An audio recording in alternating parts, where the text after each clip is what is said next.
Hello. So in this video, we're going to talk about W.B. Yeats's play on Baile's Strand. There we go. Now you can read it. So this is a 1904 play, and it is very much part of the Celtic revival movement.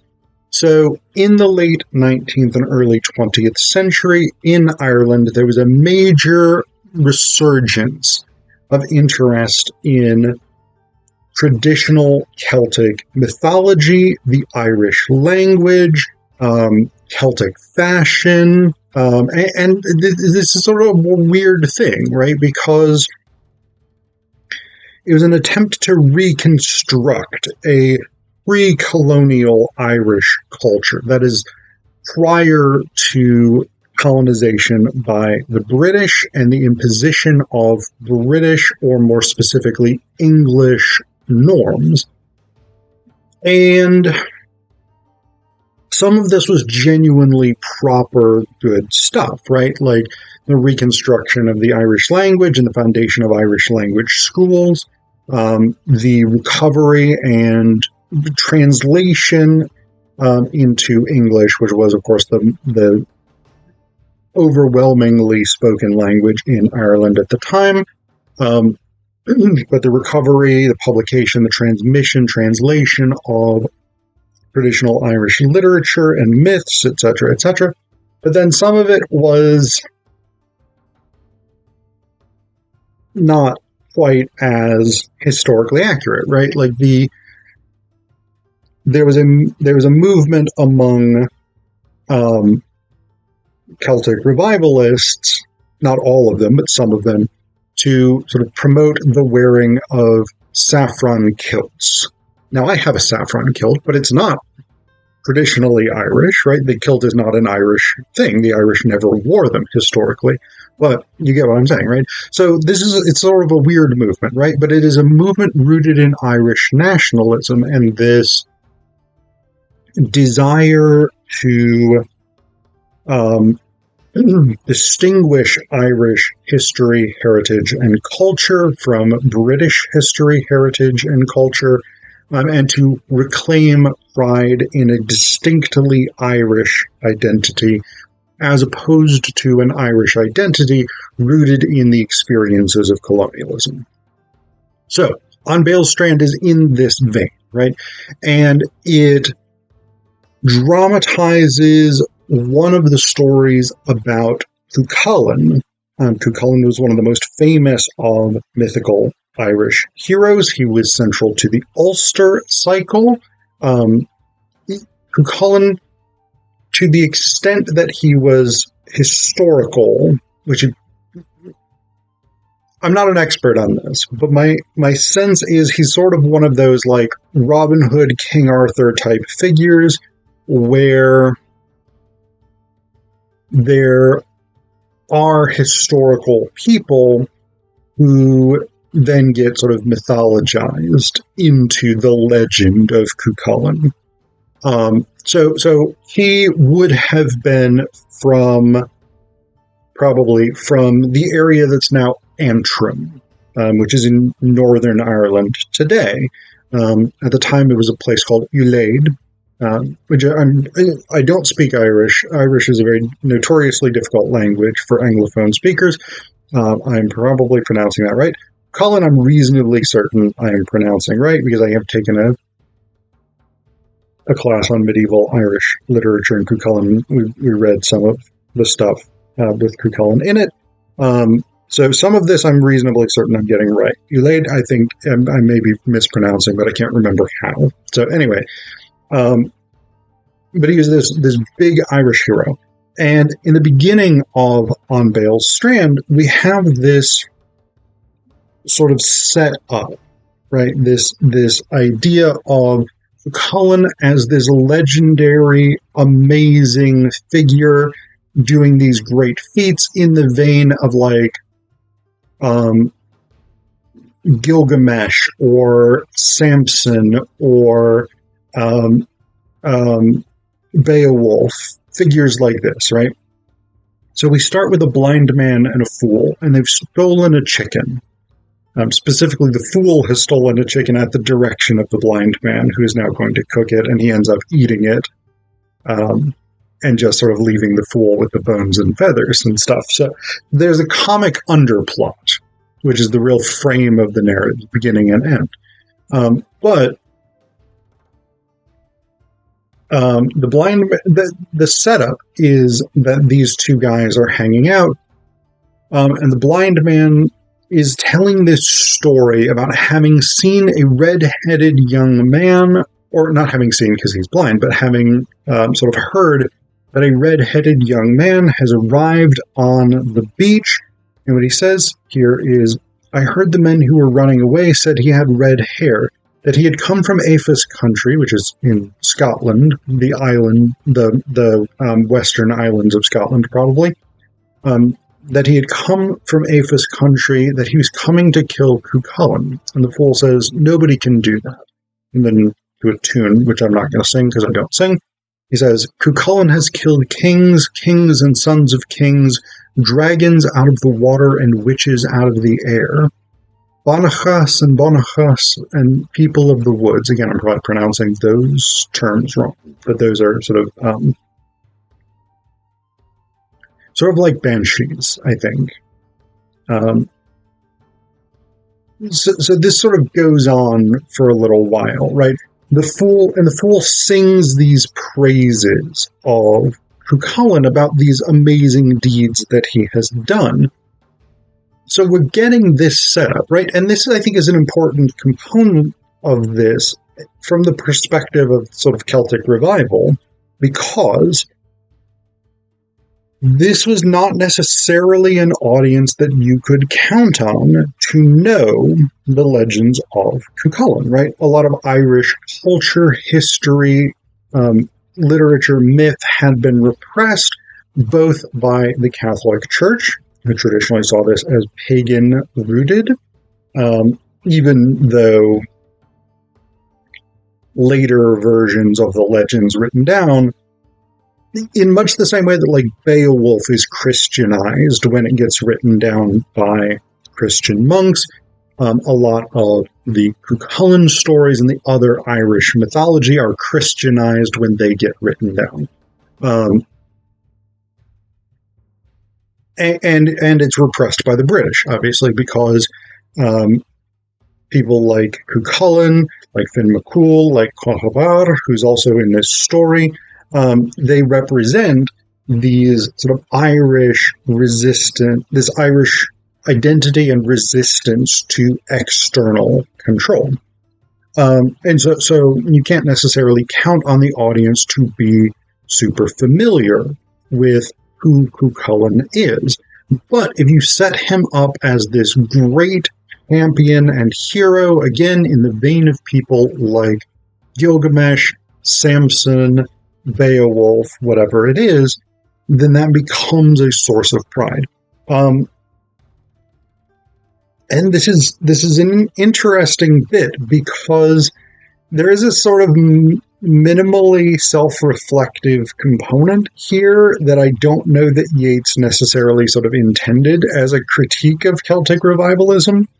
And partially, I think he didn't necessarily intend that, because he puts it into the mouth of the fool. But the fool says, "What a mix-up you make of everything, blind man. You were telling me one story, and now you're telling me another one. How can I get the hang of it in the end? At the end, if you mix everything at the beginning? Wait till I settle it out." Now, there's Cuchulain, he points to one foot, and there's the young man, he points to the other foot that's coming to kill him, and Cuchulain doesn't know. But where's Conchobar? He takes his bag from his side. That's Conchobar with all his riches.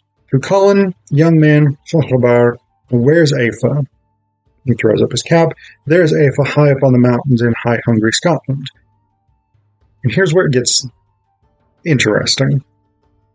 Maybe it is not true after all. Maybe it was your own making up. It's many a time you cheated me before with your lies. So I think that's a really interesting and striking thing, right? Because part of the project of Celtic revivalism was to reconstruct these traditional Irish myths, legends, stories, etc., etc. And this was part of a pro-independence project. That is, the ultimate objective was to rebuild an Irish culture and sort of go back to a proto-colonial Irish culture, an Irish culture that existed prior to colonialism. In the period of post-colonialism, right? This was the objective, to a certain extent, of Celtic revivalism. So there is this sort of sense of like, I don't know, I think there's a self-consciousness there, because Yeats was a very clever human being, obviously. Because like there have been a series of Irish rebellions against colonialism that have failed up to this point. It has recurred. It has been a recurring theme of Irish history for the past several hundred years by this point. And so, I don't know, there is this sort of interesting self-consciousness to it. But this is profoundly an anti-colonial play. And I think the relationship between Conchobar and Cuchulain really represents that. And before I do that, I'm going to give you the broad overview, but I do think this part is important. So in this story, Conchobar has come to compel Cuchulain to swear an oath of obedience, because Cuchulain is just out doing stuff, right? He's in his wild man phase, where he is going around and killing people that he believes should be killed. He's causing trouble. He's creating havoc, etc., etc. And Conchobar, who's the High King of Ireland, has come to make Cuchulain, who is a lower king, basically swear fealty. Cuchulain is initially reluctant to do this, but they have a debate about it, and then Cuchulain is basically like, all right, I will swear to obey you in all things. I think it's a mistake, but I'm going to do it. So he does that. Then this kid shows up, and he's Aoife's son. Aoife is a Scottish warrior queen or war leader of some kind, whom Cuchulain, when he was young, had gone to Scotland to learn to fight from the Scots.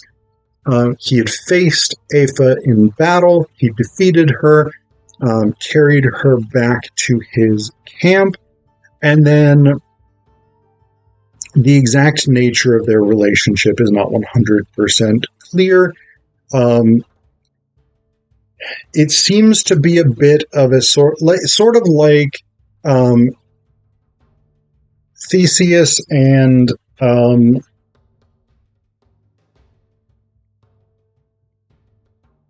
Hippolytus's mother, whose name I can't remember. She was an Amazon that Theseus defeats in battle. And again, it's not 100% clear whether this is a consensual relationship or whether this is like the victim, whether this is the victor in a military conquest, raping the victim, raping those who are defeated, whatever it is. It's not 100% clear. Needless to say, Aoife gets pregnant. She has this kid. She then sends this kid to Ireland to challenge Cuchulain, having taught him to fight, obviously. Cuchulain, so the kid gets there. Aoife's son gets there.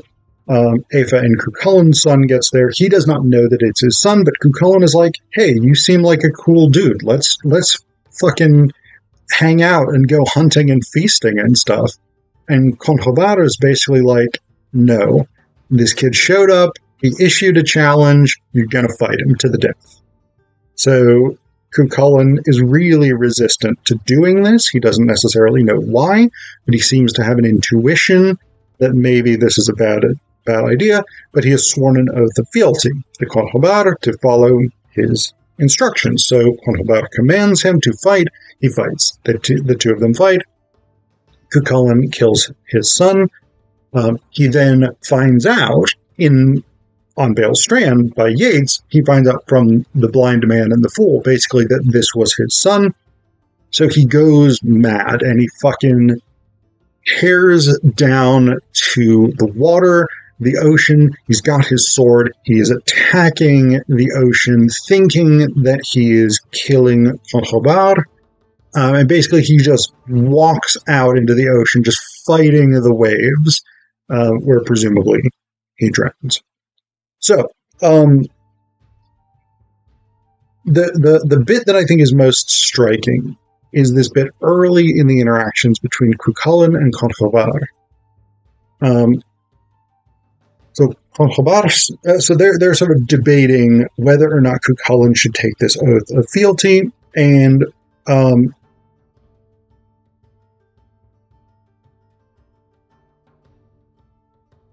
Cuchulain's position is basically,